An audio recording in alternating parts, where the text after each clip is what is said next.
The price of Bitcoin rose up last night. Currently, the price of Bitcoin is set at $22,906, and I've got about $16,000, $17,000 worth of profit on the table today.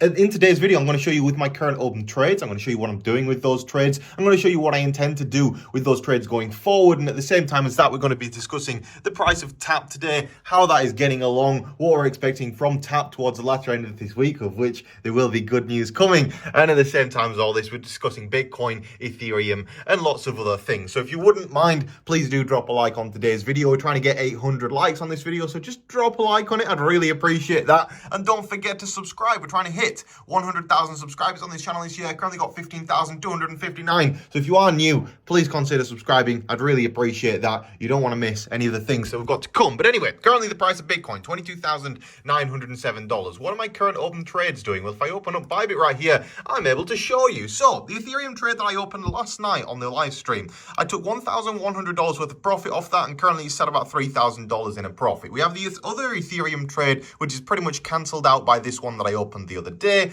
I opened a long position on Ethereum basically a little bit too early on this particular occasion, resulting in a slight loss from where we are right now. Also, the Algorand trade, still $2,000 in a profit. The Blue Zell trade, $64 in a profit. The BNB trade, only $77 in a profit, but at least it's not a loss. The Bitcoin trade that we have open here, $2,000 in a loss, but the other Bitcoin trade cancels that out with a $9,600 profit. Then the Phantom trade, currently $7,400 in a profit. CHAINLINK, $902 in a profit. And UNFI, now $2,400 in a loss. Combined between all of that right now, that your combined profit and loss on all of that is essentially $15,400 as it sits right now, which is pretty good going considering we did have a drop down, and of course that affected certain altcoin prices. At the same time, one thing that doesn't seem to have had any kind of negative impact over the past couple of days is TAP, currently sat at 68 satoshis with weak sell pressure in the higher ranges right now. As soon as we've surpassed this range right here, which is basically only 4.6 bitcoins in a sell, as soon as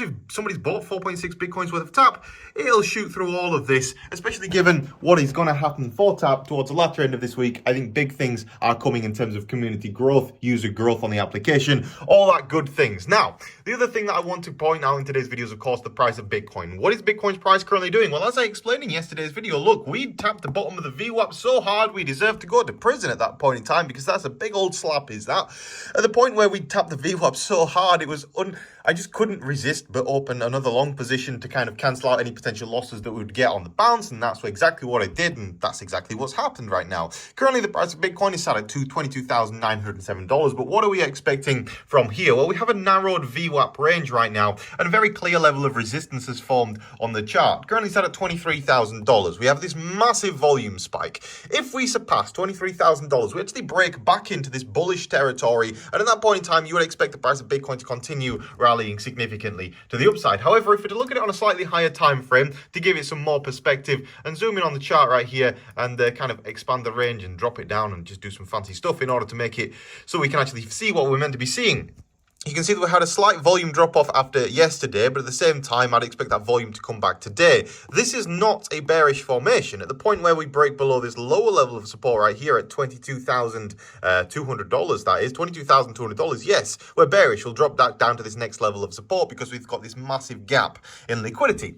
But if we manage to surpass this level here, the level high of about $23,000, if Bitcoin surpasses $23,000, there is just no resistance, as you can see on the chart. There's literally just nothing that would stop the price of this going up very significantly. And we can see that even better if we go over to something like the weekly chart right now, reset the scale to auto, and you actually look at the bands. You can see Bitcoin's price is currently sat here, but we have another massive glut in liquidity all the way up to about $30,000 right now. So Bitcoin's price stands a high chance of actually breaking to the upside, assuming that the news coming from the FOMC tomorrow is bullish. Because don't forget, the FOMC are going to start talking tomorrow. They're going to release some news with regards to inflation and data and that kind of thing, and it will, of course, affect the price of Bitcoin. It's one of the reasons why we've actually seen in recent days the DXY is starting to rise in price just a little bit. However, it has failed to break out, or at least last time I checked it failed to break out. It has actually broken out at this point in time, but it's not a significant breakout, and to be honest, this is not bullish confirmation of anything. Ultimately,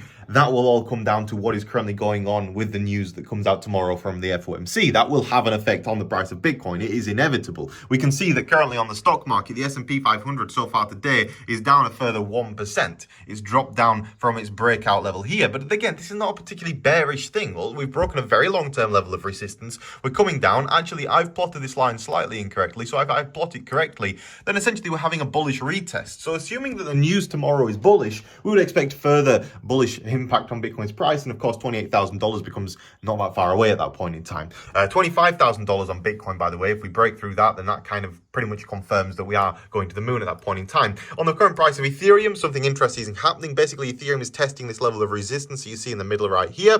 But again, if we break through this level, we really have very little resistance all the way up to about here, which is about $1,620. So I'm not writing out a significant pump in the price of Ethereum and Bitcoin over the next 24, 48 hour period. I'm positioned for that to happen in terms of my current open trades, and I kind of expect it will happen. When it comes to the price of TAP, I'm of course very bullish on the price of TAP, and I expect towards the latter end of this week, this is of course a massive accumulation zone. You've got a lot of people buying in this zone right here, but I expect that we're going to start breaking to the upside fairly soon on the price of TAP. I know I've said it for a while now, but it is coming, and when it does come, you'll all be very, very happy TAP holders. I mean, I'm a very happy TAP holder all the time. But anyway, a couple more things to discuss in today's video. The first one would be Phantom, how Phantom's price is currently getting along. The Phantom trade performing stupendously well. Essentially, Phantom is actually touching the bottom of the VWAP now, indicating that we can actually break to the upside in the very short-term future. That's pretty exciting to see, essentially, when we're touching the bottom of the VWAP on Phantom. It is, again, a very reliable indicator. Look, last time we got these green bullish candles forming here. We formed the bottom, then bounced very significantly to the upside, and it appears like that is happening again as we're breaking out of this bull pennant right now on the price of Phantom. When it comes to the price of Glmr coin right now, Glmr has been looking less good than Phantom, but in terms of for buyers, I mean, this is the weekly chart for Glmr, but let's drop down onto a slightly lower time frame so you can see what's going on. We are getting a bounce on Glmr. At the same time, as I explained yesterday, that is a bullish retest off of the outside of a previous level of support, that's resistance turned support. Ultimately for Glmr, it only needs to break above this level right here, about 49.50 cents, before there is really no resistance all the way up to about $1. So from my perspective on Glmr right now, solid buy. I hold a lot of Glmr, and I really do think it'll do well in the future. Glmr coin is also called MOONBEAM. If you type in MOONBEAM on the internet, it'll come up. Now, anything else to discuss today? Not really, other than the fact that, of course, Bitcoin's price is looking good. The S&P is looking good in terms of a buy place. The DXY is looking like it's going to continue with its downtrend, but that remains to be seen based off what the Fed says tomorrow. And currently, we're just maintaining these levels. We've got a couple of key levels to watch out for. The first one would be about $23,200, or $23,000 would be the key level, but $23,200 would be the official level. If we break above it, I would probably increase the size of my long position at that point in time, and $22,200, if we broke below that level, we head to the downside. So on that note, guys, thank you all very much for watching today's video. If you did enjoy it, please do drop a like on it. We're trying to get 800 likes, and if you aren't subscribed already, please do consider subscribing. I'd really, really appreciate that. Join the 15,259 other people that have subscribed, and just drop a like and subscribe. Thank you all for watching, and I'll see you in the next video. Goodbye.